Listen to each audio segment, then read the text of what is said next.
Mr. Chair, I am going to consume my time by making a disclosure. Kahapon po, mga pasado po 2:00 ng hapon, tumawag po sa akin si former Congressman Mike Defensor. Tinanong ko po kung ano ang kailangan niya. Meron daw pong isang tao na matagal na po niya kung gustong kausapin para sa isang paglalahad ng kanyang nalalaman tungkol po sa ating iniimbestiga sa committee ito. Sabi ko, madali ba yan? Kasi meron kaming session, mag-uumpisa yun ng 3:00. Sandali lang ito, sabi niya, kasi nandito lang naman kami rito sa may Golden China. Ito pong restaurant malapit sa atin. Mga 5 minuto lang po siguro mararating natin. So ako po ay nagparaya at pinuntahan ko kung sino yung sinasabi niyang tao.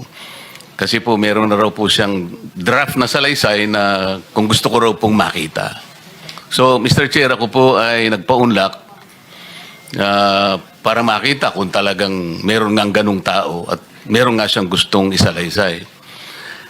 Nakita ko po yung tao at pinabasa niya po sa akin yung isang salaysay na nakaporma na po. Binasa ko po. Yun pong salaysay na yun ay nagsasabi ng kanyang pagkalungkot at siguro pagkabahala, sabi niya, na bakit nangyayari sa ating bansa ito. At nalulungkot siya, Mr. Chair, sapagkat meron siyang partisipasyon doon eh. At nung nakita ko ang kabuuan ng kanyang salaysay, meron po siyang personal na kaalaman para ikonekta si Representative Saldico kay former Speaker Martin Romualdez. Sabi ko, hindi ako pwedeng magtagal, nabasa ko na ito, hahabol ako sa aming session 3:00. Pero kung talagang ikaw ay voluntaryo mong gustong gawin yan, sang-ayon sa iyong nilalahad dito, di sige, i-finalize mo yan. At gusto ko, ipanotaryo mo sapagkat hindi po pwedeng hindi notaryado yan. At kung buo ang loob mo at talagang yan ay matagal mo nang iniisip, pumunta ka ako bukas ng umaga sapagkat meron kaming pagdinig. Mr. Chair, nandito po yung tao at hawak ko po yung ilang piraso ng kanyang sinumpaang salaysay. Kung po pwede po sana natin siyang tawagin ngayon, para ngayon siya po ang mismong maglahad ng kanyang salaysay sa ating gitna. Okay, you may call him. Mr. Chair, I'm calling Mr. Orly Regala Gutesa para po humarap sa atin. Mr. Gutesa, kayo po ay umupo dito sa may gitna. Pakibigyan mo ng copy si Mr. Chair. Page. Bigyan mo si Chair. Mr. President. Bigyan mo si Mr. President.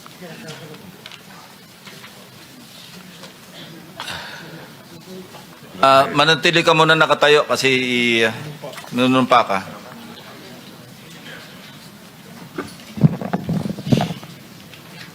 Raise your right hand. Yeah. Do you swear or affirm to tell the truth, the whole truth, and nothing but the truth in this proceeding? Yes, sir. Salamat. Take your seat, please. You may proceed. You may continue. Salamat po, Mr. Chair. Mr. Gutesa, kaninang ako'y nagpapaliwanag para ipakilala kita. Narinig mo yung aking sinabi? Yes, Your Pwede mo Honor. bang i-confirm na kung ano yung sinabi ko ay yung nangyari kahapon?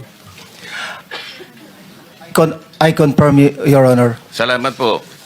At ngayon po ay hawak ko nga ang inyong sinumpaang salaysay na nung draft ito ay binasa ko. Ganun din nga po at wala namang pagbabago. At gusto ko lamang pong sabihin ninyo na mayroong pirma sa ibabaw ng pangalang Orly Regala Gutesa. Kayo po ba ang nagpirma nito? I confirm, Your Honor. At gaya po ng sinabi nyo sa akin kahapon, voluntaryo ninyong ginawa ito at wala namang namilit sa inyo. At katotohanan yan, ako nga po ay ininyayahan nyo para makita ko yung inyong salaysay. Yes, Your Honor. Ito po ay pinanotaryo ninyo. Nakikita ko rin po. Totoo po ba itong notaryong ito? Totoo po, Your Honor. Okay. Ngayon, kayo na po ang magbasa para sa ganun ay marinig po ng buong kapulungan. Pwede po niyong basahin ang inyong salaysay. Maraming salamat, Your Honor. Mr. Chair, can he proceed? He may proceed. Ako po'y nagpapasalamat sa pagkakataong ito. Sa Senate Blue Ribbon Committee, Senador Ping Lacson, sir. At sa iba pang member na nandito po. Ako po si Orly Gutisa, may asawa, nasa tamang edad, Pilipino, makatapos makapanumpa na ngayon sa umiiral na batas ay nagsasaad at naglalahad ng gaya ng mga sumusunod. Ako po ay lumabas upang magsalita sa isyu na ito. Bilang isang dating sundalo, inaalay ko ang aking buhay para sa ating bansa. Sa pagkakataong ito, nagdesisyon akong magsalita at maglabas dahil ayokong maging masama ang kinabukasan ng aking mga anak, apo ko sa darating na panahon. Ayoko pong naririnig ko at napapanood ko sa pagdinig ng Blue Ribbon Committee at ngayon ko po napagdugtong-dugtong yung naging partisipasyon ko po sa anomalya at korupsyon na ginawa at lumalabas sa hearing na ito. Yung palang pera na binubuhat namin at dinideliver mula sa masamang gawain na nagdulot ng baha na ikinamatay ng tao at imbes na gamitin ang pera sa edukasyon, medikal at programa na mapunta lamang pala sa bulsa ng mga politiko.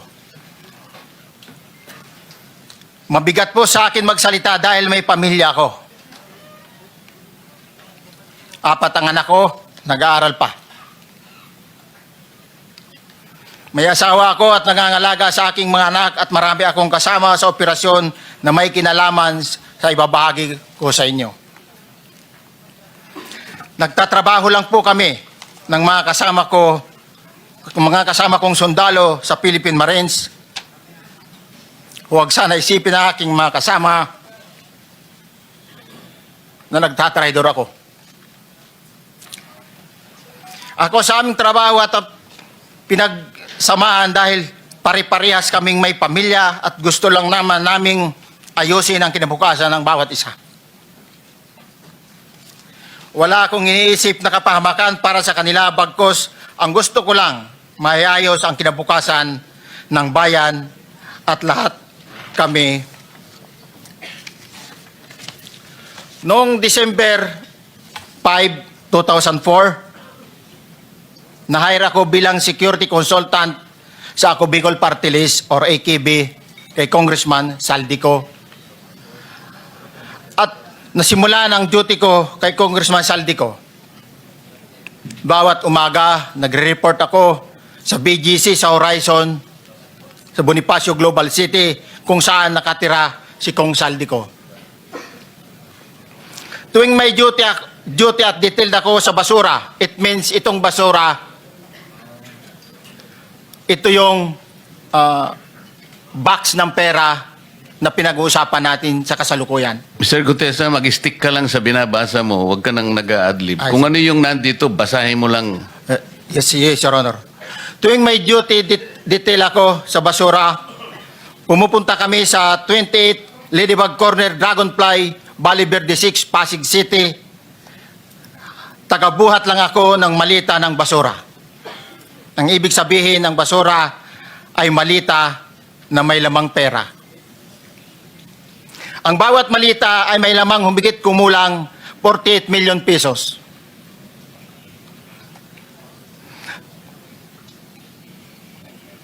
Ang bawat malita ay may push-it na nakadikit na nakasaad kung magkano ang laman ng bawat malita. Tuwing may duty detail sa basura, may pumupunta na tao na magde-deliver ng basura at nire-receive ni John Paul Estrada at Mark Tiksay. Ang mga executive assistant ni Congressman Saldico at sila ang mga detailed sa mga ganyang activities. Ang mga nangyayari kapag duty kami sa basura, kalimitang dinadala sa bahay ni Congressman Saldico sa Valle Verde 6 at tinatanggap naman ni Mark at ni Paul. Pagkatapos naming may baba ang nasabing basura, ipinapasok sa bahay ni Congressman Saldico sa Valle Verde 6 at binibilang ni Mark at ni Paul. Alam ko na ang laman ng maleta ay pera sapagkat nakita ko si Paul na binuksan ang maleta at inilabas ang laman para bilangin. Ang isang ehemplo na nagdala ng pera ay si Congressman Eric Yap ng AXIS Party List. 46 na malita ang dala niya sa bahay ni Congressman Saldico sa Valle Verde 6. Pagkatapos mabilang, isinakay namin sa mga sakyan patungo sa Horizon Residence sa Taguig. At dumiretso kami sa basement upang may baba ang nasabing basura. Bago ibaba ang nasabing basura, ito, Merong napuputol sa binabasa mo eh. Huwag kang magmadali. Huwag kang magmadali. naputol na, Ulitin mo yung paragraph 20. wala na akong, hindi ko makita na putol na siya.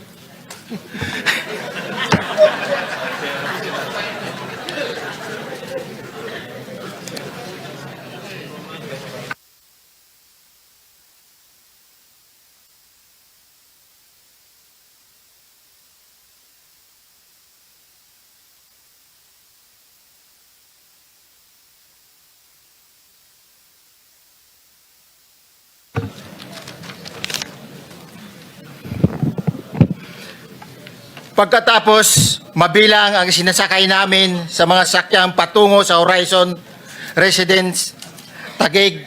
Pagdating sa Horizon Residence, dumidiretso kami sa basement upang maibaba ang nasabing basura at dalhin sa unit ni Congressman Saldico sa 56th floor sa nasabing lugar kung saan siya nakatira. Bago ibaba ang nasabing basura, ito ay bawas na. Halimbawa, nag-akyat kami ng 46 na malita. Ibababa lamang namin ay 35 malita para i-deliver sa bahay ni House Speaker Martin Romualdez sa 42 McKinley Street, Taguig. Ang labing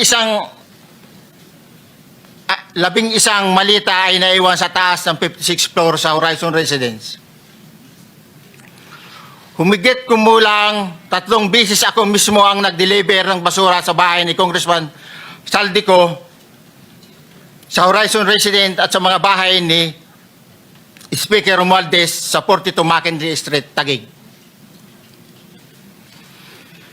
Mas maraming pagkakataon na nagde-deliver kami ng basura sa bahay ni Speaker Romualdez at sa bahay ni Congressman Saldico dahil iba-iba kaming mga nakadetailed na close-in, backup at advance party na nagkakaroon ng rotation. Sa huli, ako po ay nagnanais na mapasailalim sa Witness Protection Program dahil alam ko po nanganganib ang buhay ko at ang aking pamilya sa ginawa kong paglalahad na ito. Sa katotohanan na ang lahat ay nilagdaan ko, ang salaysay na ito ay kusang loob at walang anumang pamimilit at bunsod lamang ng hangarin matulungan ang ating bansa. Ito po ay nilagdaan ko, Your Honor. Thank you, Orly. Before you proceed, meron lang ako papakitang litrato sa iyo, no? I-confirm mo, kasama na rin si Bryce, kung yan ba si Paul na binabanggit mo.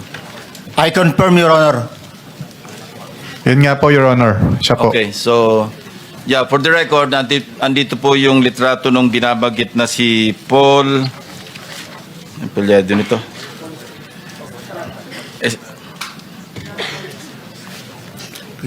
John Paul Estrada, di ba?